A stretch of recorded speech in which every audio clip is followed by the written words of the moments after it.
మనం కూడా అంతే. లోకాన్ని దాటొచ్చారా? దాటొచ్చేసాం కాబట్టి సరాసరి పోదాం అనుకోకండి. ఇంకోటి ఉంది, ఏంటది?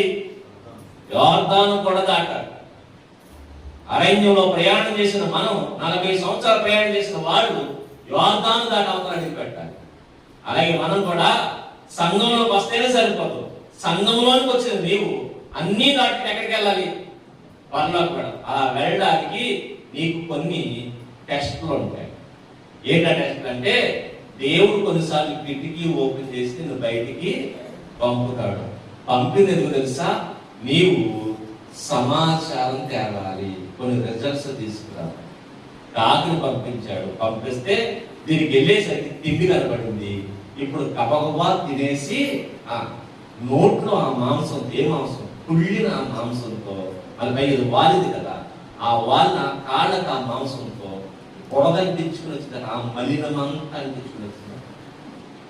దేవుడు మాట చెప్పాడు, ఈ లోక మాలిన్యము మీకు అంటకుండా, ఈ లోక మాలిన్యం మీకు అంటకుండా అగ్నిలో నుండి కొందరిని లాగునట్లు మీరేం చేయండి? లాగండి.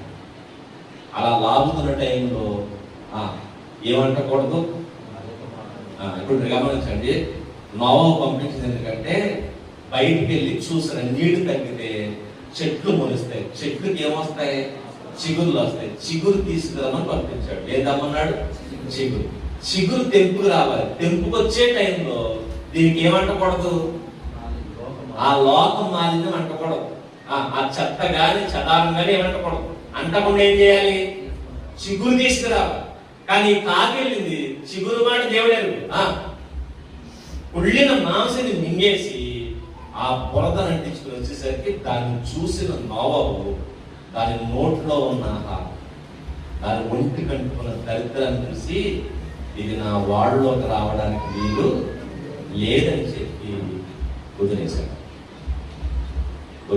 ఇప్పుడు చెప్పండి, మనం కూడా బయటికి వెళ్తున్నారా?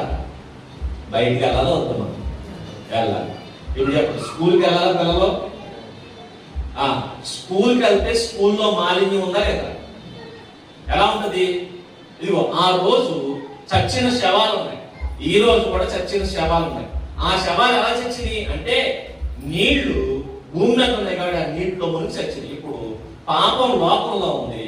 పాపం వల్ల చచ్చిన వారు ఏమన్నాడు? అపరాధాల చేత, పాపముల చేత చచ్చిన వాడు. ఇప్పుడు పాపం చేసేవాడు, అపరాధం చేసేవాడు దేంతో సమానం?